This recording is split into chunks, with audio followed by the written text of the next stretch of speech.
Assalamualaikum warahmatullahi wabarakatuh. Bersua kembali dengan kata Halo Oleh Institute, channel yang tentu saja selalu membahas masalah-masalah yang terkait dengan politik. Dan politik. Kita mengkhususkan diri karena ini merupakan sebuah konten yang memang bertujuan untuk memberikan informasi, memberikan analisa, memberikan telaah terkait hal-hal yang menyangkut masalah politik, khususnya perhelatan pemilu serentak 2024. Di masa-masa ini, kita semua jangan lupa mempertahankan kondisi tubuh karena saat ini banyak yang terserang dengan flu, demam, dan batuk. Jadi terus mempertahankan antibodinya, mempertahankan asupan vitaminnya biar aktivitas keseharian tidak terganggu. Kita sudah sempat membahas yang lalu DPR RI. Hari ini kita akan membahas para senator-senator kita di Dewan Perwakilan Daerah. Sama kemarin juga mereka sudah dipublis nama-nama yang masuk daftar calon sementara Dewan Perwakilan Daerah Dapil Provinsi Nusa Tenggara.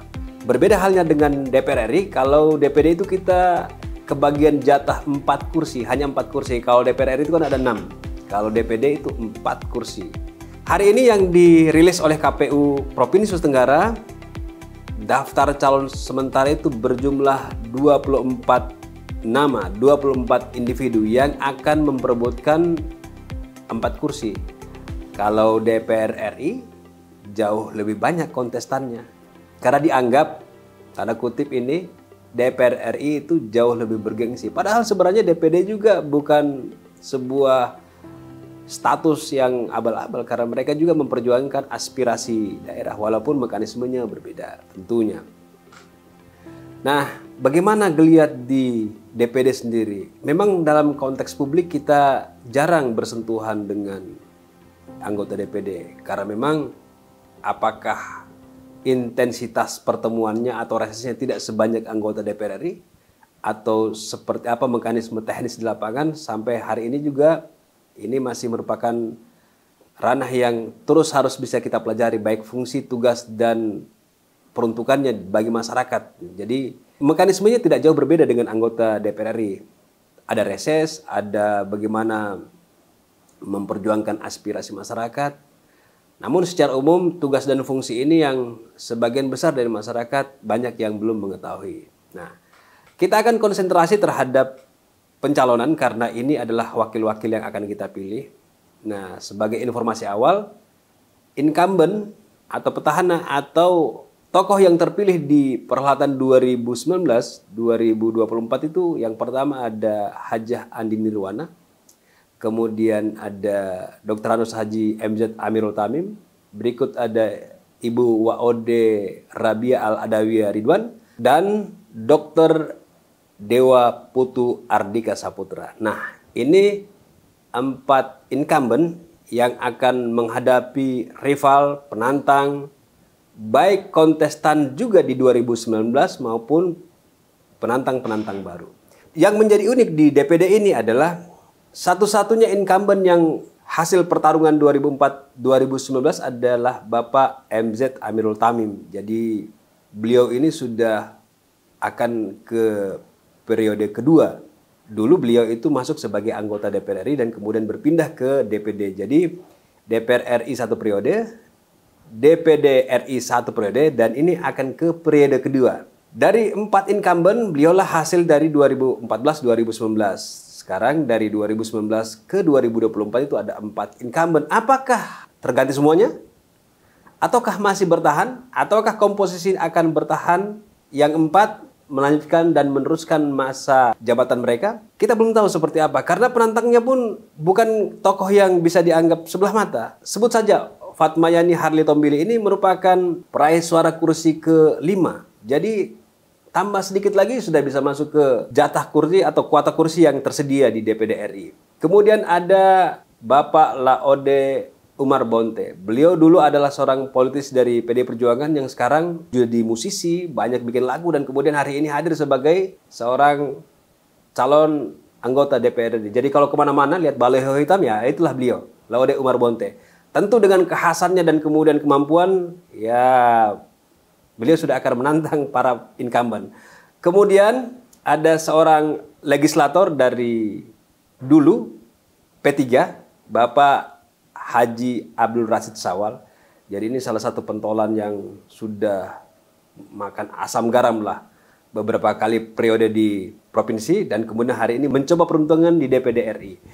Kemudian ada Ibu Ratna Lada, istri dari mantan Bupati Wakatobi atau istri dari hari ini Bapak Insinyur Hugua. Jadi sang suami bertarung di DPR RI, kemudian istri bertarung di DPD RI. Bagaimana geliat tokoh dari keduanya ini nanti kita akan lihat kiprahnya ke depan. Kemudian kita punya seorang, kita mau katakan ini artis atau sebuah nama yang di publik Sultra itu sangat dikenal dengan, kalau beliau sudah berkata seperti ini, itu jauh dari melesetnya. Ibu Tia Sarnani hari ini mencalonkan diri di DPD RI. Jadi ya bisa jadi media yang ada hari ini sudah tidak cukup untuk menampung ide, pikiran, kemudian gagasan sehingga bertarung di DPD RI. Kita akan lihat bagaimana kiprahnya, bagaimana konsolidasi yang dilakukan. Apakah ciutan yang ada di Facebook itu sama dengan ciutan ketiga di DPD RI? Nanti kita akan lihat bagaimana perjalanannya. Kemudian ada sebuah nama lagi, seorang ibu, Amneni Deng Tabaji. Hari ini baliho beliau dan ukuran-ukuran yang mungil-mungil tersebar di beberapa pelosok, bahkan kota Kendari dan beberapa daerah, menghiasi ruang publik kita. Kita belum tahu secara detail, namun tokoh yang satu ini, Sri Kandi satu ini, sudah mulai menancapkan kukunya di kiprah sebagai calon anggota DPD. Kemudian ada Bapak Abdul Jalil. Jadi kalau kita kemana-mana lihat baliho warnanya pink, nah itulah Bapak Abdul Jalil. Jadi baliho ini lain dari yang lain. Ini juga mirip dengan balihonya Pak Umar Bante. Kalau Pak Umar Bonte itu warna hitam, nah beliau ini warnanya pink. Jadi warna yang identik dengan wanita. Tapi saya yakin juga warna ini adalah sebuah cara pembeda dalam kampanye yang dilakukan untuk menarik mata dan perhatian banyak orang. Kemudian ada Bapak Mansur, kita bisa lihat baliho-baliho di mana-mana. Kemudian ada Haji Tony Akbar Hasibuan, seorang politisi yang mulai menjejakkan karirnya, walaupun nanti mulainya di DPD RI, Dapil Sultra. Kemudian seorang incumbent yang hari ini maju lagi, Insinyur Waode Hamsinah Bolu. Inilah sejumlah nama yang akan berebut. Bahasanya berebut atau apa ya? Ya tentu berebut lah, ini kompetisi. Tidak bisa bertahan kuat, ya diambil oleh orang lain. Jadi inilah sejumlah nama yang saya sebutkan yang dalam konteks ruang publik, mereka serius dengan pekerjaan yang dilakukan. Artinya kita tidak dapatkan namanya hanya di DCS, tapi kita dapatkan namanya di ruang-ruang publik. Mereka lah ini yang akan menjadi penantang kuat dari 4 incumbent kita. Mampukah mereka bertahan? Atau seperti apa perjalanan mereka? Bisa tetap melenggang ke Senayan yang 4 nama? Atau kemudian berganti sebagian atau seluruhnya? Nanti kita akan lihat. Hari ini baru DCS. Tapi bukan terbatas kepada nama-nama yang kami sebutkan calon-calon penantangnya. Calon-calon yang lain saya pikir juga tetap akan melakukan konsolidasi dan berkampanye dengan kuat. Namun kita akan lihat geliatnya ke depan, seperti apa pergerakannya dan seperti apa konsolidasi yang akan dilakukan. Yang jelas, bagi kita seluruh masyarakat, kita punya kewajiban yang pertama untuk mengetahui fungsi dan tugas mereka. Sehingga memilih mereka benar-benar harus kita lihat kapabilitas, kemampuan, dan komitmen yang dimiliki. Sehingga ketika mereka menjadi orang-orang yang terpilih kelak, mampu membawa aspirasi masyarakat Provinsi Sulawesi Tenggara. Jangan lupa, gunakan hak pilih, jangan golput. Golput itu bukan pilihan yang terbaik.